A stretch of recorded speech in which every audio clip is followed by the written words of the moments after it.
I'm fine, thank you. Hope you're well too.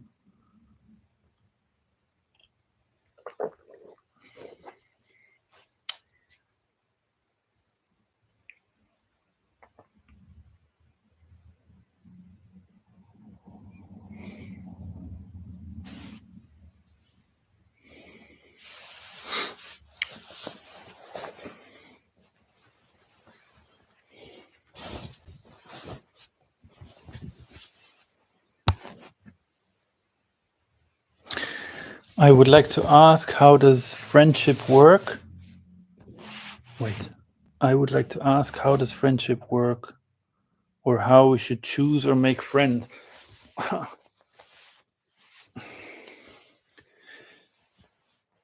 Okay, there's no should choose or make friends, but how does it work? It's a very long topic, really. Um, People don't know how to relate, really.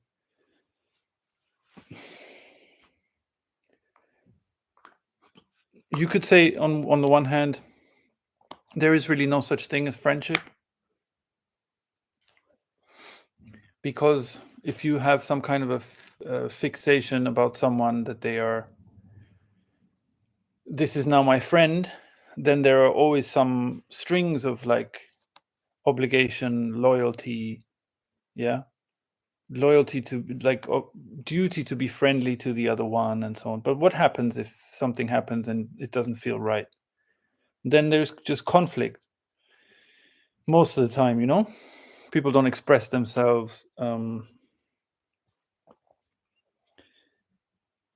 Yeah, it's like a construct, there's only relating in the moment, like, yeah, if there's a connection between two people truly, it's still always up to both of them to respect it or not.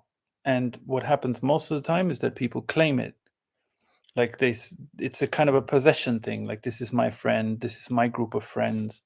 Yeah, and it's all to do with feeling less vulnerable or less alone, or there's it's rare, I don't know if you notice in your own life, that it's rare to have people who are truly open and don't assume anything because of the friendship or the connection that's there, and they cherish it, really appreciate it as a gift that it is. That's very rare. um yeah. So, as for choosing or making friends, it's really,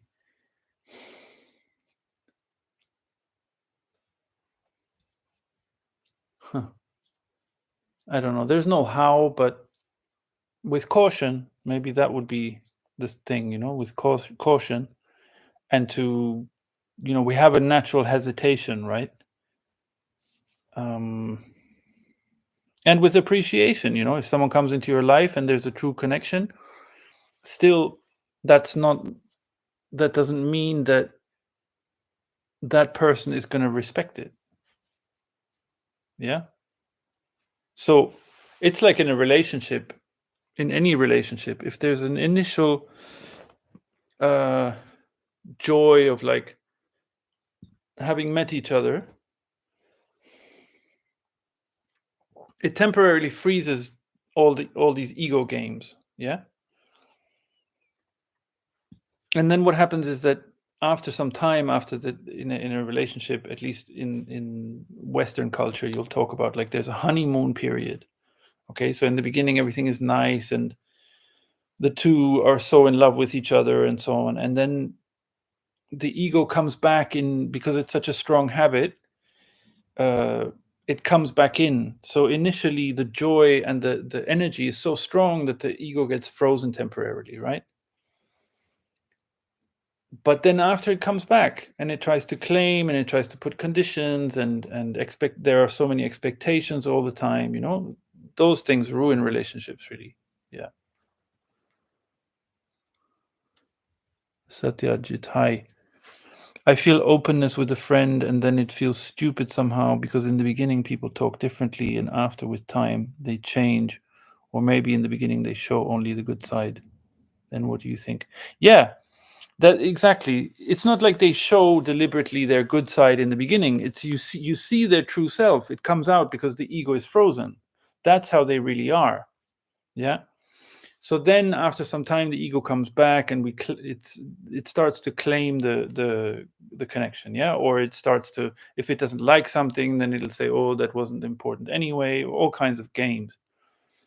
And then what we do is that we respond and we give up on that person. We say, oh, I thought you were different, this is how you are, whereas actually that's just ego. That's not how they really are. Yeah.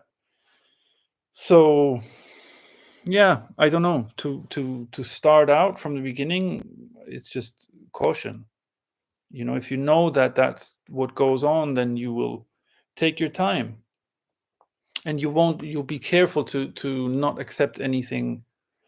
Some people make subtle comments and they're not very nice, and you feel some sting, and it's not very nice, but we just overlook it because, okay, now this is my friend or this is my partner, want to have a peaceful time, want to have a nice time, so let's overlook things, and that's how trouble starts. Then it gets set in place. We don't take care of our relationships. We don't take care of our own space. We don't take care of our own dignity. We don't take care of our integrity. We just give it away because we hope that we'll get something. We'll have company. We'll have someone who likes us, and someone who recognizes us or whatever. Yeah, yeah, like that.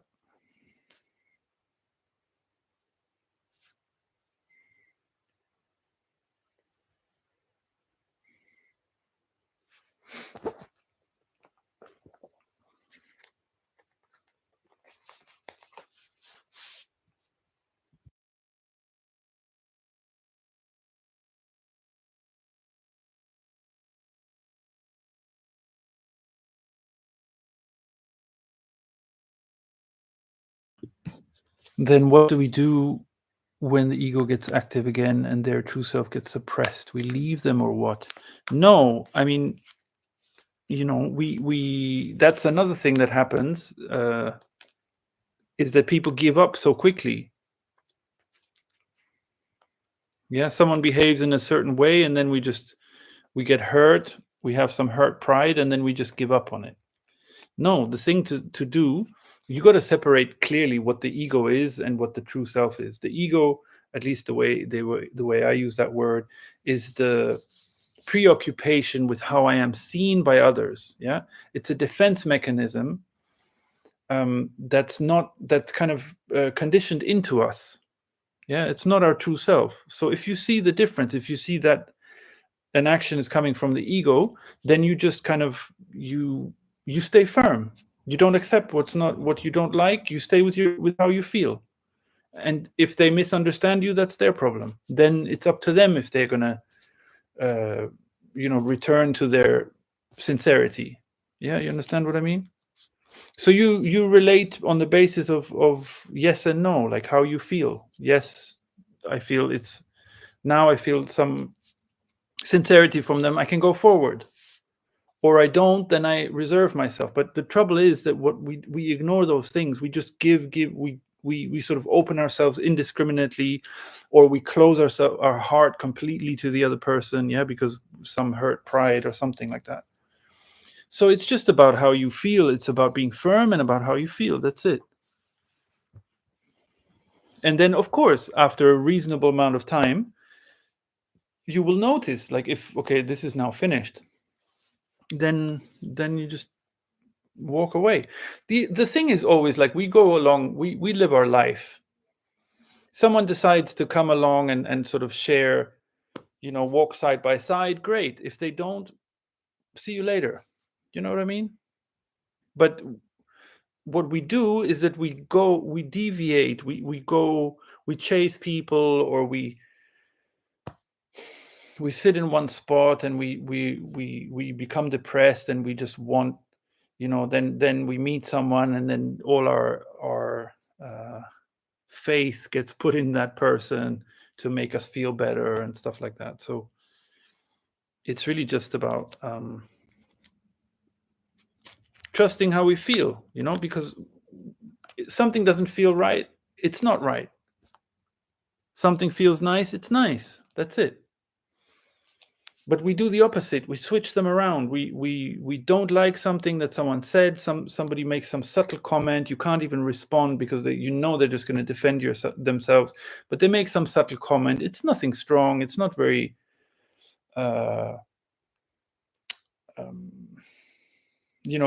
overtly. It's like kind of like passive aggressive, let's say. And then we just ignore it because we want to just get on with the person. Oh, we're having such a nice time. Yeah, let's just continue our chit chat. Yeah, but if you're firm, it'll register. Oh, that's not okay. And then you just maintain some reserve. That's it, naturally.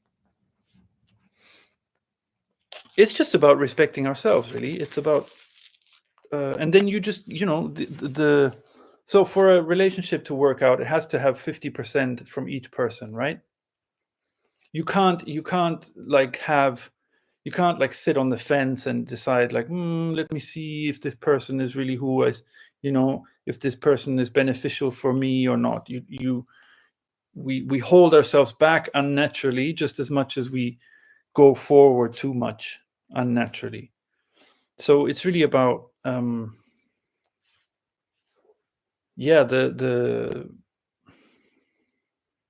I don't know, respect for our own space, I guess, firmness, and then we leave it to the other person. So if it takes each person's, let's say, 100% for it to really be a 50-50 relationship. It can't be imbalanced.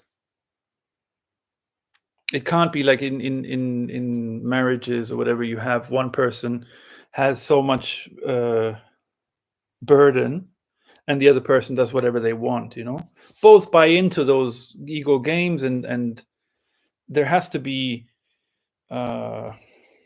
if somebody's behaving in a certain way, you don't like it, you stay firm, but you also have some open-minded trust, that the person can become sincere again. It doesn't mean they will, but they can. If you condemn them, if you decide, no, that's it, now I'm close, oh, I got hurt. Like people, it's a classic thing. People say, I got hurt so many times in relationships, now I'm not going to be open anymore. And then they meet someone as a gift. Someone comes into their life to give them the chance to open up again, and then they already have all kinds of preconditions, and and that's not fair on the other person, right? So it's really a stepping out of all these games and going one's own way, the willingness to be misunderstood, the willingness to go on alone if necessary. Those are the things that help you.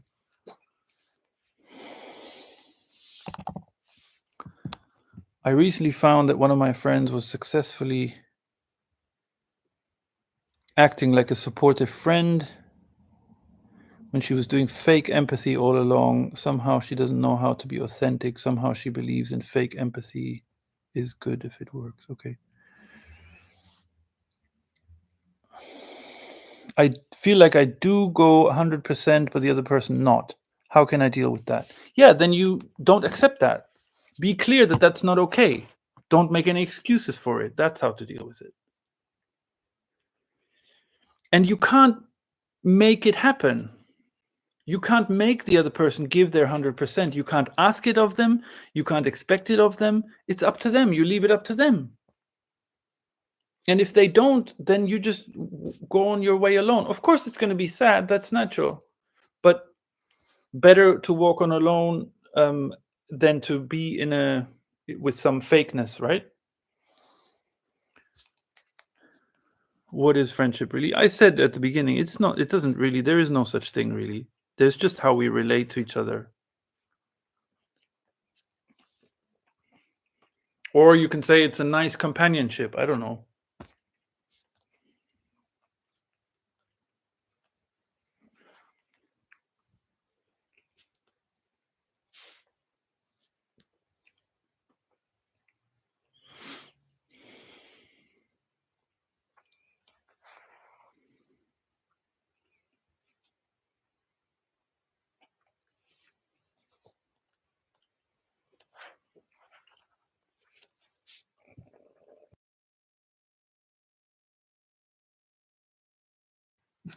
Does the ego have its own definition of it? Well, first of all, Jennifer, ego is not a thing. Yeah, it's not an entity. It's not a silly question. But there are ego definitions, you could say, of friendship. Yeah, commonly assumed definitions of friendship. It has to do with loyalty first and foremost, right? But loyalty to another person is always fake. It's always false. Our only loyalty you could speak of is to us, to ourselves. Because what if you're loyal to someone else, but then they do something you don't like? Okay, but I am loyal, so I should remain loyal. For what? So ego definition of friendship has to do with loyalty. It's like, okay, like if you and me say we are friends, yeah, I'm talking, of course, in a common sense way. I'll say, oh, if I have a friend over and I say, oh, this is my friend, and I would count certain people as my friends, of course. We're talking common sense, but in how we actually really relate, friendship is assumed to have something to do with loyalty, and it's assumed to be something that makes us a group. Okay, it makes us if you and me are friends now, I've added something, in a way you could say, to my identity. I have, this person is my friend, or this group of people is my group of friends. Now I have loyalty to my friend or to the group. Yeah. And what if that conflicts with how I really feel? I'm going to go along with the group because I've got some kind of loyalty. I don't want to lose them. All these things. It's just these kind of things: fear of losing someone, fear of losing friendships, and all that. So the ego's definition of friendship is loyalty. It demands loyalty. It demands there's a duty. There's a duty to be like this, to be like that, to remember birthdays, to be friendly, whatever. It's about claiming. It's always claiming. It's expectations and, yeah, having rights to something, all that stuff.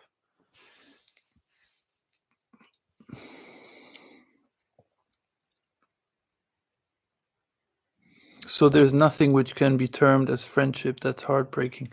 No, because actually all there is love. So it's just that no, of course, in a like I was saying, in a common sense, we know what we mean by a friend. This is my friend. It's someone that I'm close with, that I like, they like me. There's a connection there. Yeah.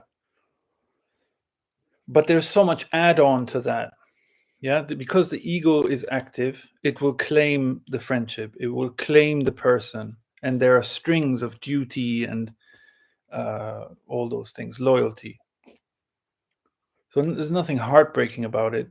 People, why would you want to be or stay friends with someone who is dominated by the ego? Why would you want that? Let's say in childhood you were friends, you were best friends, and then you could keep up contact all your life, but that person becomes really quite dominated by the ego. Yeah, quite egocentric. Why would you want to keep being friends with them? Out of some loyalty. And that's misplaced. Then you're just feeding your energy and creating more ego in the world, basically, because you're feeding it. That's why, in that sense, I mean, there is no friendship as an absolute. Yeah. No, this is set in stone now. We are friends, no matter what. That's the issue. What does heartbreaking mean? I don't know. Painful, I guess, is natural or some excuse of the ego. Good question. Yeah, it's an excuse of the ego to have your heart broken. People say it, right? Oh, I had my heart broken so many times. Now I'm so uh, I will never love anyone again, or all this stuff. Of course, that's the ego taking love and claiming it and thinking it has the right to do with it whatever it wants. Hi, Denise. How's it going?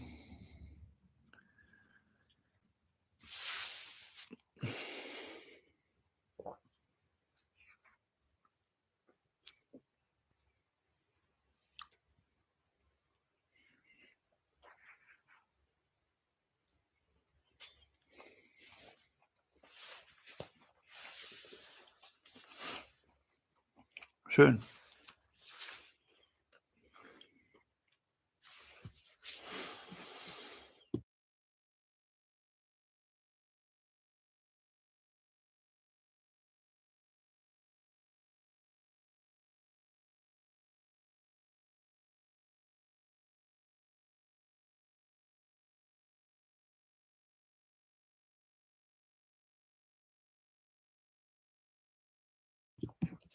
Mir geht's auch gut, danke. True friendship is best in childhood. No, it's true friendship is good anytime. No, no problem, Jennifer.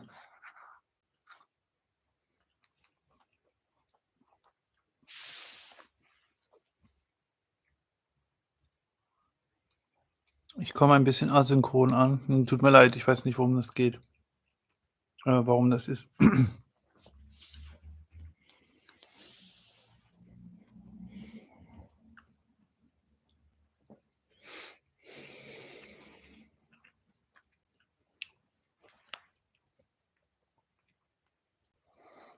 Is in childhood we have less ego, and later in life it's more in comparison. Yeah, of course. Yeah, children are free.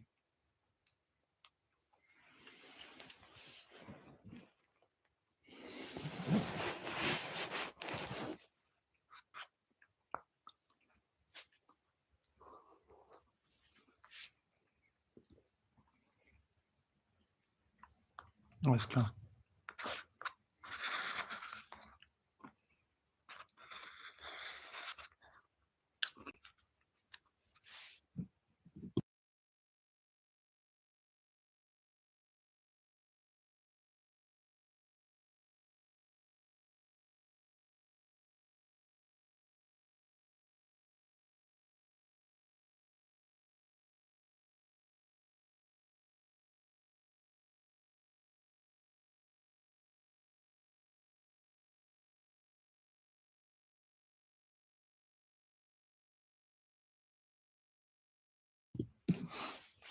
What about companionship and marriage? I guess that comes with lots of baggage. Yeah, usually it does, yeah.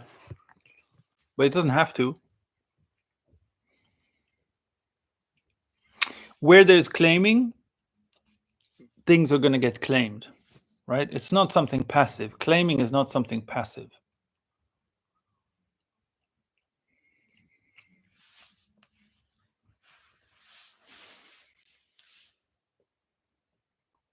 Of course, like even before a companionship or a marriage starts, look at how many definitions there are.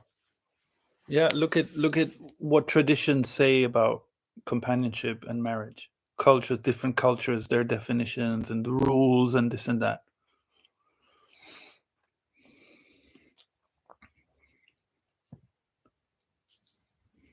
See, why do we need rules? Why do we need these norms and rules? That would only be necessary if what we're trying to put rules on is dangerous. And that's the assumption that what by nature there is some kind of evil tendency, a bad tendency in nature, and we have to control it. Yeah?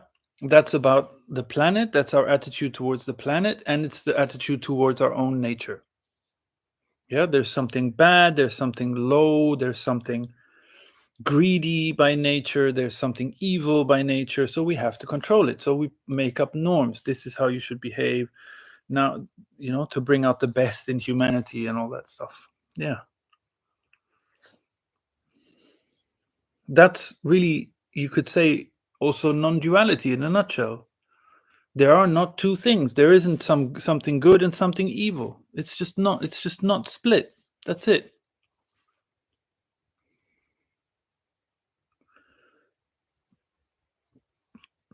Yeah.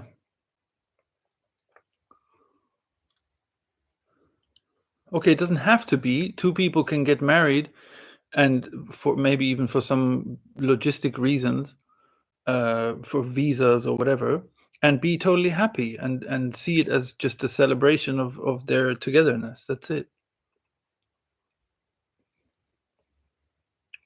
But sure, it's not really a as an institution, it's not something natural. Yeah.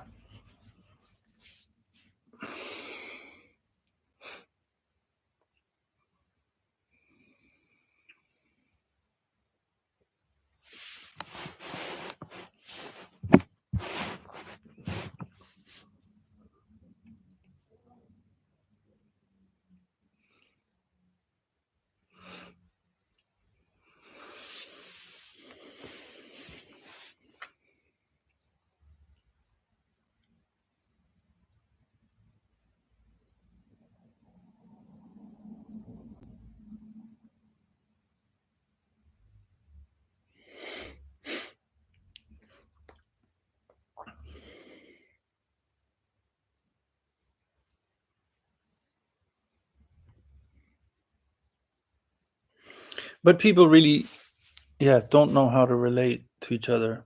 Um, even in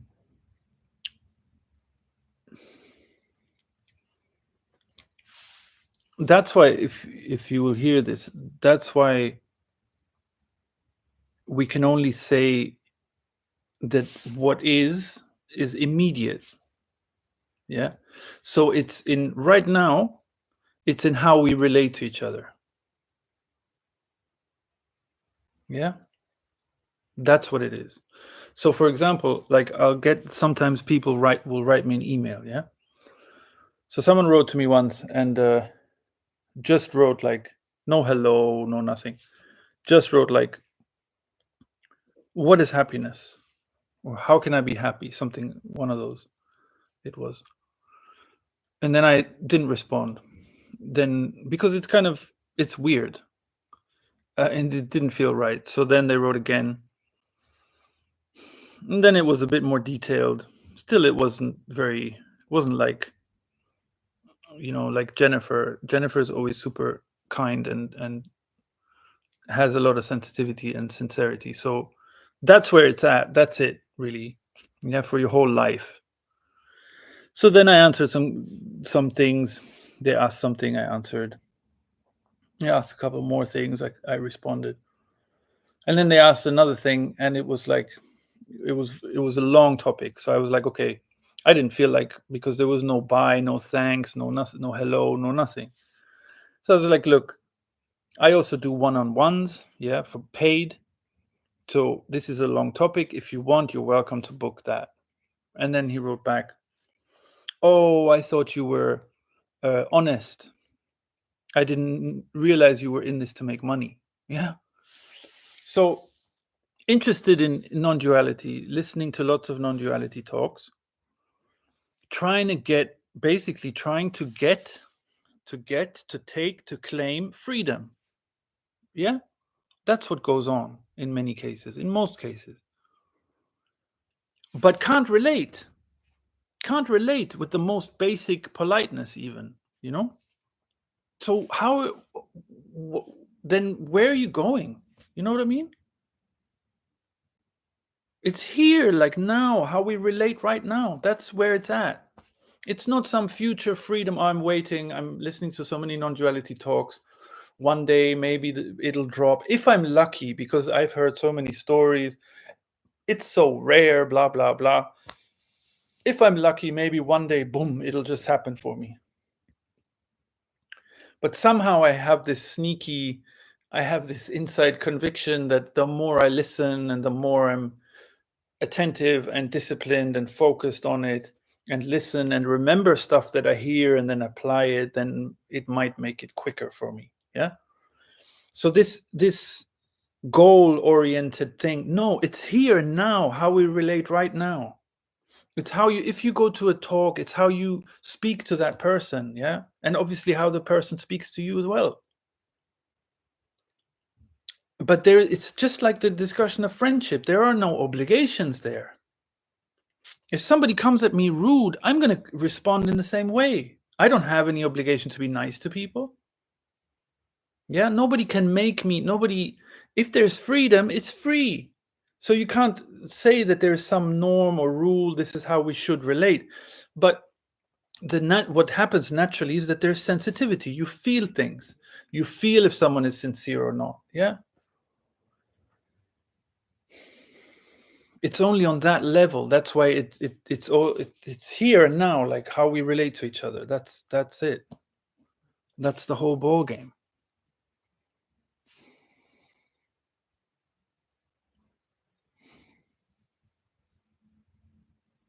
Oh, thanks so much. That's so nice, Jennifer. It's complicated, I feel, especially when it's forced to be with the person because of legalization or social pressure of image and status in marriage. Yeah. Yeah, there are situations, of course, there are situations where we can't, see an immediate way out, but we feel like we don't want to be in that situation. But that's really up to God, you could say, up to the cosmos, up to life, whatever you want to call it. There you have to you have to hand things over and trust that if you stay loyal to yourself, everything will work out. It's when you throw yourself away on the ego in yourself or in others, that's when you get into trouble. That's when things don't work out. But you have to have some trust. You have to also, you're not the one doing things. You're not the one who's going to make anything happen. You never made anything happen. Someone who's worked so hard all their life and bought themselves a big house and all this, they will dispute that. But it doesn't matter how hard they worked. They didn't make that happen.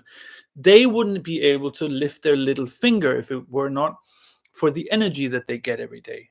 Yeah. That's what people find out who have health problems. Yeah. That they're not in control. And the beauty is that there's no need to be in control. On the contrary, the more we're relaxed and not in control, the more things work out. Because nature, by nature, it furthers everything. Everything. Look at it. Look at the natural environment, how abundant, how much like explosion of abundance there is. There's no tendency towards depression or towards tragedy, or no, the tendency is towards life and more life and more life.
How can we learn to relate? Good question. I'm just same, I guess, by what actually is relating. It's just sensitivity. It's just staying with how you feel. That's it, Jennifer. And not compromising on it. Even if you can't leave the outer situation, but the outer circumstance is the last thing. Nothing can harm the true self at all, ever. Yeah. So it's really staying with your own sensations, your own sensitivity, your own feelings. It's staying true to that. Yeah, and just be aware. There's claiming around, right? You are aware of that. You notice it every day. So it's not going to be, not every relationship, including family ones, are going to be are going to flourish or going to work out. But we can do our own, we can do our own part for ourselves. There's nothing preventing us to be content. And the more we are sort of really, like, we preserve our loyalty to ourselves, the more we, not only our life works out, but we also, quote unquote, learn things. You just see how people really relate. And yeah. And how do we learn anything? By being receptive. So if you want to learn, if you have a sincere desire to sort of see through things, let's say, it's not learning in the sense of, in the traditional sense, but yeah, the more you have a sincere desire for anything, the more you'll be receptive, because you'll see that you're not the one who's, if, let's say, just to, in the scenario of learning and teaching, yeah, if you want to learn a language, you'll go and see you'll go and find a teacher, and then you will listen to the teacher, right? You will listen, you will be receptive. You won't pretend like you're the one who's going to teach the class, right? So that's our role. We just listen. That's it.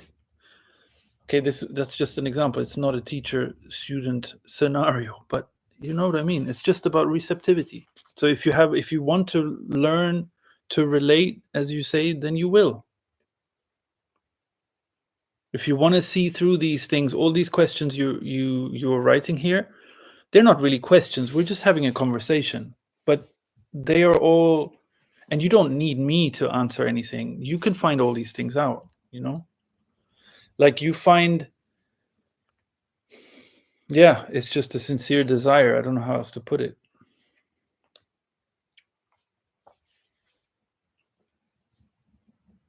If you want something to change with your whole being, it will change. Why? Because we're like children. We're like babies. Yeah.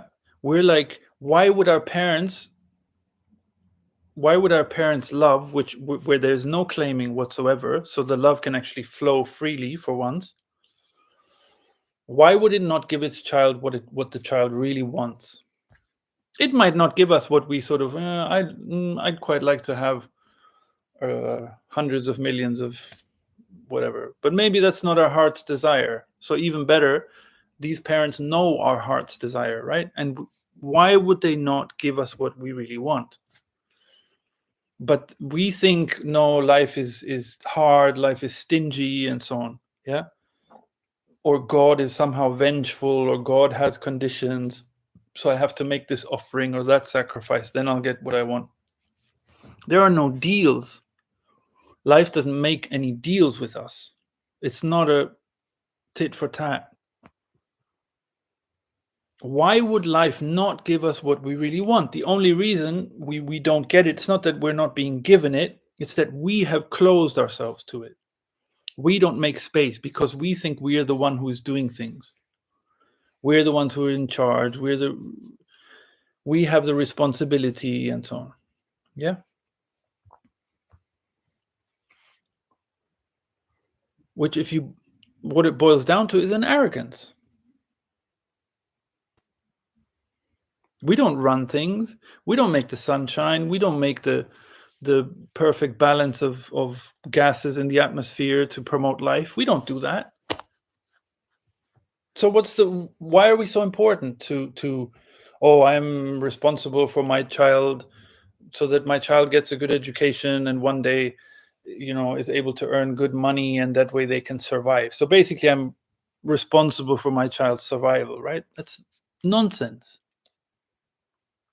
Life takes care of it. And certain tasks it does through us, like when we have a newborn, we look after it. But that just happens. It's not we're yeah, and what we do is we sit back and we say, look what I did. Look what I sacrificed for this or that situation. Yeah? That's the claiming. It's always trying to shine a light here.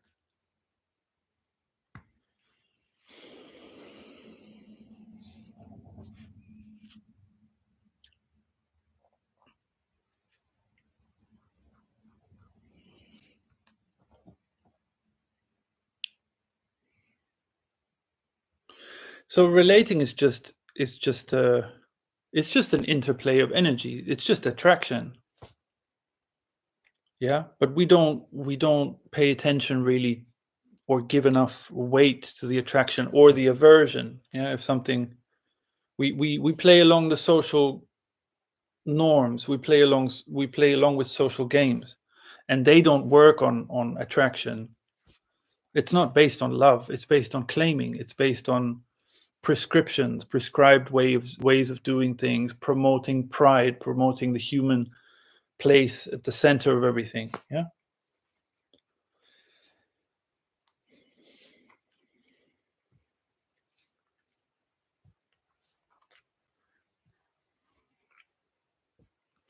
It's the same in so-called spirituality, non-duality. It's full of claiming everywhere. Like, think about even, like some Zen koans, right? So, like, for example, you might have heard, like, what, like, does a tree make a sound when it falls if there's no one there to hear it? How crazy is that? It sounds all like, oh, what a riddle and everything. But what does it say? All it says is that is all it shows is a preoccupation with, huh, maybe if we humans don't hear it, then nothing is happening. Yeah. So it's just about us.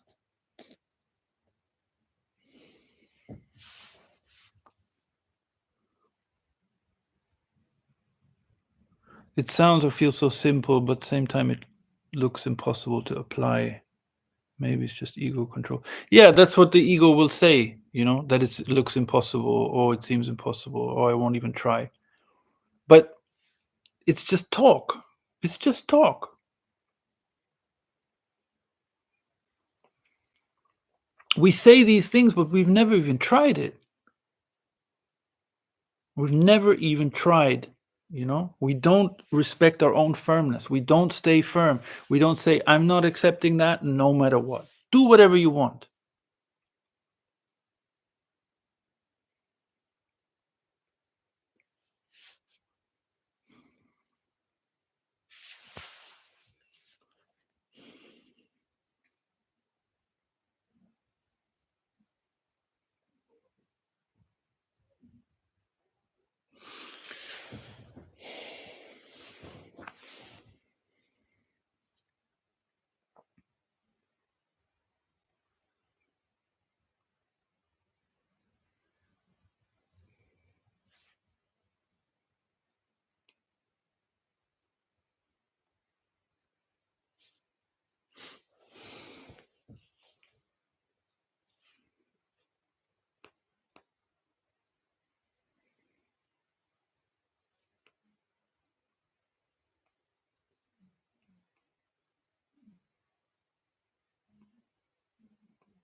It sometimes looks like these preoccupations are like kids who don't leave mother's t-shirt, always crying and running behind no matter where I go. Well, the difference is that if you have kids who run after you, you know, that's love. There's no love where there's ego at all. Yeah. It's not a natural thing. Like, ego comes from the belief that humans are the center of everything. That has no place in nature. It has no truth. It's just a complete falsity. That's it. Think about it. If nature really nourished that belief, yeah, if that was really the case, you, in your own feeling, you would feel there's something very sad about that. What about all the other life forms? It's completely counterintuitive, and unnatural. So yeah, it doesn't make anything. It doesn't help in any way to paint a scenario about how, like, it's just putting our foot down. It's just silencing the talk. If you have some reference point for the future or the past, then you will create or run after these voices and this talk, yeah, in the head. But if you don't, If it's just here and now, let's say, then there's that has no weight. And it's not it that holds on to us. We hold on to it. See it one time. You can even see that there's a okay, sometimes it happens in retrospect, after the fact. You see like, oh, I can really see inwardly how I just turned my attention to that problem. It was me. There was something, and I went, what? And I engaged with it. That's a split second moment. So it's not anything holding on to us.